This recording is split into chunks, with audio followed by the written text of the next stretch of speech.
We had multiple returns and gimmick changes on last night's Raw, plus some huge matches were added to WWE Crown Jewel. And who ran Raw last night? Roger Rabbit. It wasn't Roger Rabbit, but we'll get to it in the wrestling news right now.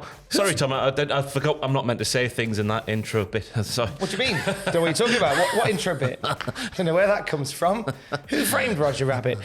Anyway, Raw last night. It was another good Raw. Oh, was it, Tom? I've not seen it in full. I've just seen the highlights.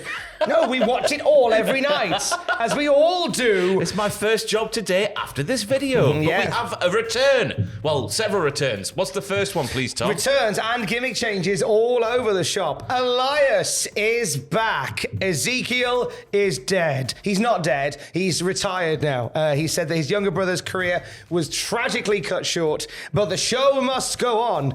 He played to the crowd beautifully. He was joined by Matt Riddle, who offered him a hit on his bong, which is a singular bongo, obviously. Yeah. And they got interrupted by Seth Rollins. This led to a bit later on in the night when Elias cost, accidentally, we think, Matt Riddle the US Championship. Bit of a weird bit in the main event where just as Riddle looked like he was about to win, Elias went, "This is where I will extract my revenge" on Seth Rollins. And he distracted Riddle, and Riddle lost.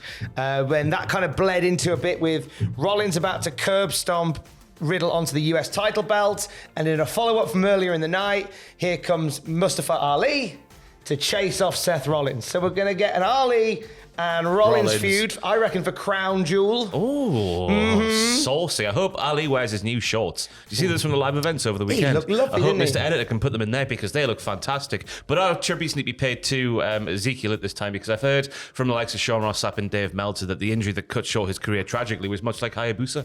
Oh, really? It was that sort of instance that, just line sort off the ropes and it went a bit wrong. So thoughts with him at this time. Thoughts and prayers. It wasn't the only return and or gimmick change on Raw last night, was it? Here it comes. It's John O'Clock, everybody! JBL returned on last night's Raw. Are you okay, Tom? It's like a fridge coming at me. I am Papa Booba Diop. JBL returned on last night's Raw. He was speaking about how Hornswoggle was in the Attitude Era. It's John O'Clock, everybody. He was speaking about this returning superstar who he's made wonderful. He's a wrestling god, this, that, and the other. And he introduced Happy Corbin, but called Baron Corbin. It is Happy Corbin, but it's Baron Corbin in pleather. That's the only difference I can see. He's still got the hat, he's still got the sort of like the fruit machine intro and all that sort of stuff, but JBL is now the manager of Baron Corbin, who wears pleather. Isn't that what happened with Sandy in Greece? Yes. Where they went away for ages and then came back in pleather. All that's missing is a blonde wig for Baron Corbin, but it looks like Baron Corbin now, his first feud is going to be against Rey Mysterio, because once again JBL going off on Rey Mysterio, saying he's ashamed to be the man he is. That's why he wears a mask and all that sort of stuff. He's a terrible dad. Yeah. Well, he did say he beat his kids. That time when he bought the wrestling game.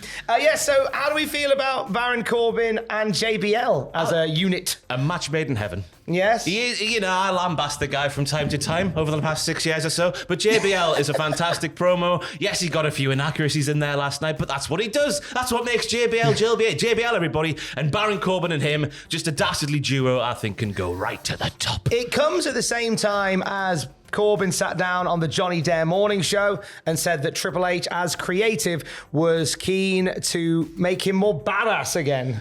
Which didn't happen. It's just, it's Happy Corbin, but called Baron Corbin, and he's wearing pleather instead of like Hawaiian shirts and whatnot. It's slightly more bad. Is it? It's a little bit more badass, isn't it, do you wearing pleather? Do you have to be bad to wear pleather? Again, Sandy from Greece. Sandy from Greece again. Also last night on Raw, a few more matches added to Crown Jewel. Bobby Lashley and Brock Lesnar got into a right old ruckus. He loves a scrap, doesn't he, Brock Lesnar? Oh, that was good, that. Big man, slapping their meat. A lot of meat was slapped, and that meat will be slapped in Saudi Arabia. Bobby Lashley and Brock Lesnar going one-on-one at Crown Jewel. By the way, a teaser for News Video 2 today. An unbelievable gimmick that was pitched by Bobby Lashley to Vince McMahon. More on that later. Phenomenal. Also last night on Raw, another match set for Crown Jewel. It'll be a 6-man tag, challenged by the Judgment Day, accepted by the OC.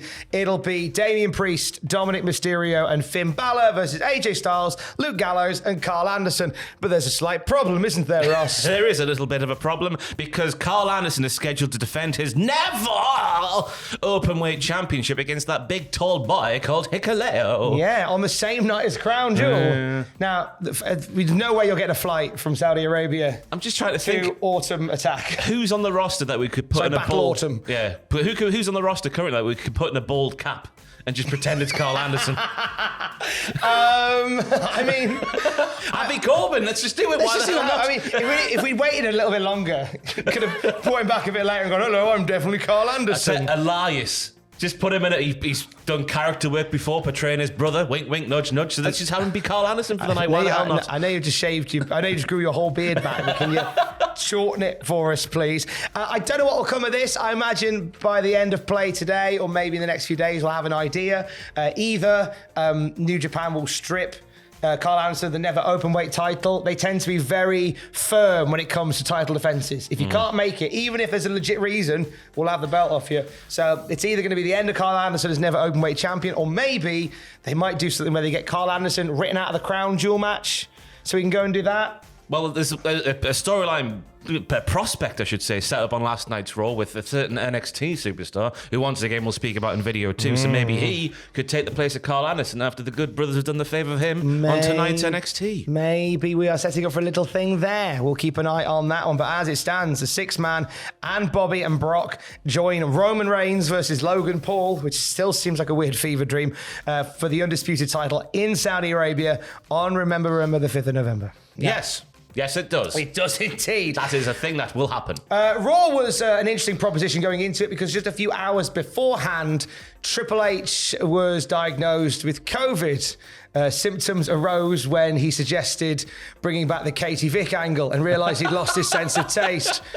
Now, he wasn't there last night. He won't be in NXT tonight. Bruce Pritchard's on his holidays. I tell you what, must be weird losing your sense of smell with that hooter. Let me tell you. But yes, Brucey P, who would have been the second in command, well, he always is the second in command as we read in the dirty sheets and whatnot, in the gorilla position. You go out there now, sir. You come back here now, sir. That's what Bruce Pritchard does. He wasn't there last night because he had scheduled holiday time. Imagine that. Vince McMahon would never. PW Insider answered the question, who ran Raw last night with them lot not there? It was, you didn't know? It was Diggity Dog. I do know because it says there, it's Road Dog. Diggity Dog was the, quote, point person heading up the show. Ed Koskey and Michael Hayes helping with creative as well. So if Raw felt a little bit different, that might be why. Unless Trips was sort of managing it from his bed. It's like when the football managers would get COVID during the COVID times and they would just do the team talks via Zoom. There's a team talk before Raw last night with Triple H just cutting promos on the roster. That's exactly what happened. So by Road Dogg being the point person, that meant he had to press end call. That's the only point he did. It's the only pointing I'll be doing today. So if Raw felt different, that's why. Be well soon, Triple H. Yeah. Rest up, young man. And we'll have more wrestling news throughout the day at cultaholic.com. Stay safe.